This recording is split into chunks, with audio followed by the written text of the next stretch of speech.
सुंदर तेहन प्रकार पूरी अबैया बहिन पूछत नहीं जते खुशी से अबैया ओते खुशी से बैठ लै छी।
टुनटुन बाबू अहूँ यो महाराज अहाँ के घर के सामने हमर एनजीओ शौचालय बने अछि। छी छी छी छी छी। ए अशोक बाबू हम अहाँ के बड़ इज्जत करै छी लेकिन अपन बेइज्जती हम बर्दाश्त नहीं करब। आ समाज सेवा करै छी मतलब किछ लोक अहाँ के दामन कऽ देबै।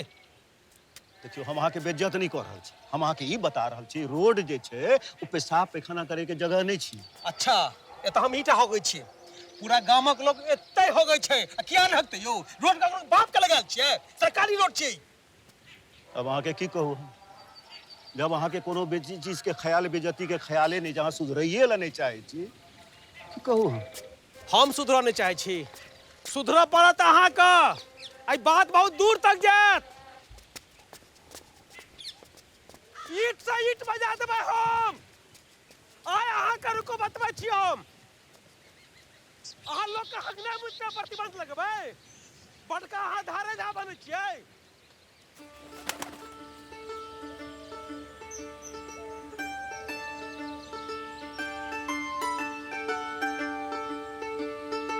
देखियो हम एना बैसल रही ठीक छै हम एना के बैसल रही ई एला हमरा की कहै छथि आइयो अहाँ रास्ते पर हेग रहल छियै पूछियो।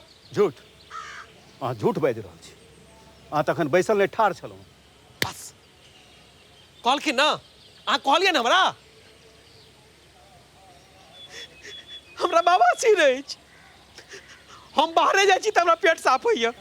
अच्छा कक्का ई खाली हमर टा बेइज्जती नहीं कले था ई पूरा गामक बेइज्जती कले था।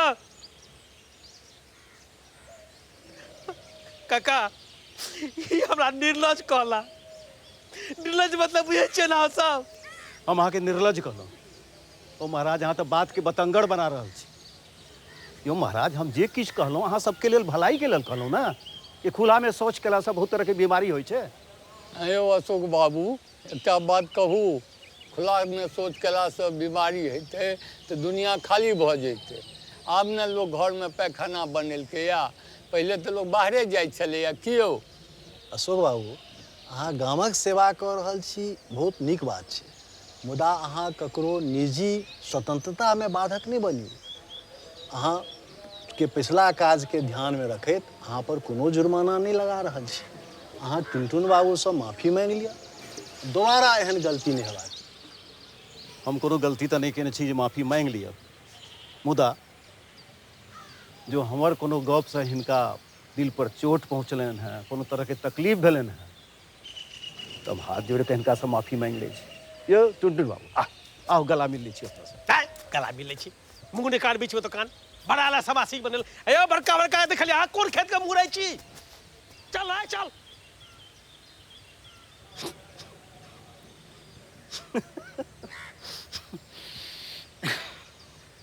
बुझलिए कि भरल पंचायत में बेइज्जत कऽ देलिए समाज सेवी बना चल रहा लोग के हगने बुते में प्रतिबंध लगेथिन कहू त बाबूजी ओ ठीके तो कहै छथिन पैखाना में भूसी कसने छियै आ सब बाहर जाकर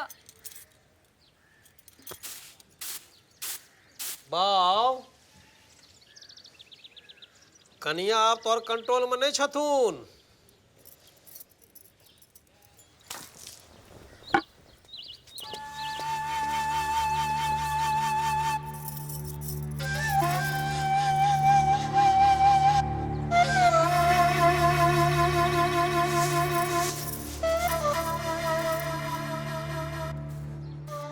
अहाँके बाबूजी से एना बात नहीं करबाक चाही। हम रात बिरात बाहर जाइ छी, अहाँके लाज नहीं होइए?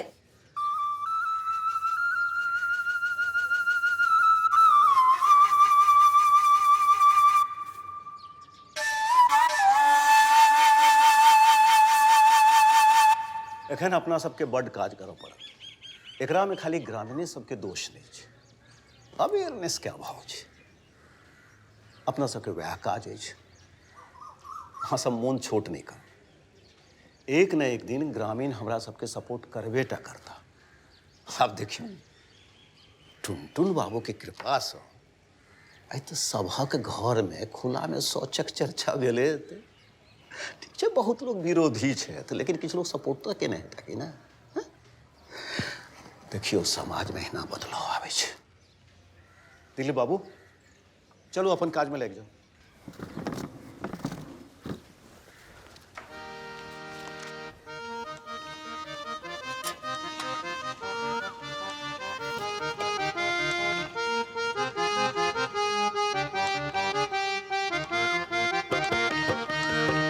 सूतल पिया के जगावे हो रामा, कोयली तोर बोलिया। सूतल पिया के जगावे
ले हो।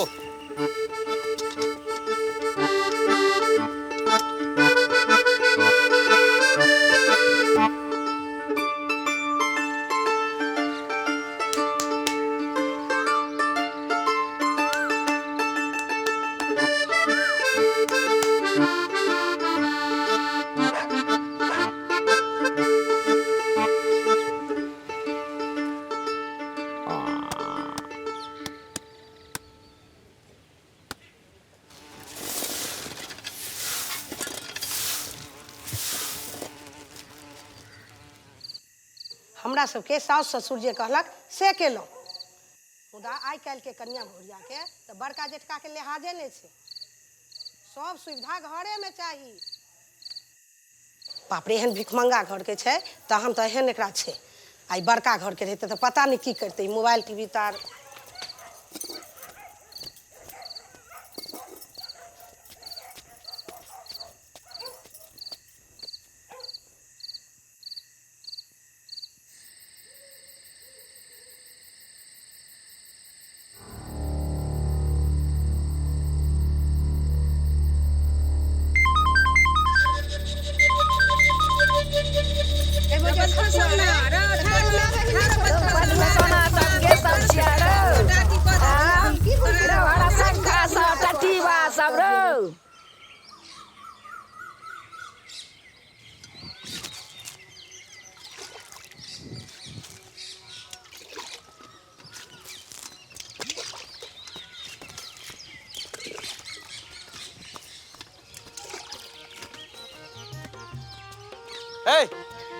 कोताची आसाव हिरो बा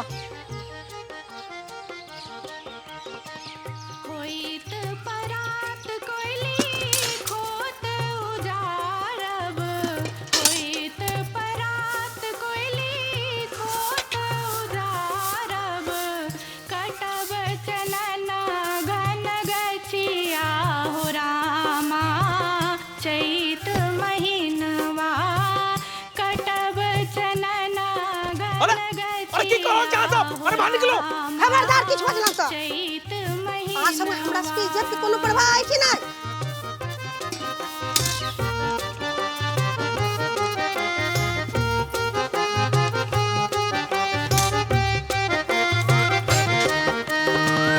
सगरो राति हम जगले रहलहूँ सगरो राति हम जगले रहलहूँ भोर में गेलहूँ अलसाए हो रामा चैत महीनवा भोर में गेलहूँ अलसाए हो रामा चैत महीनवा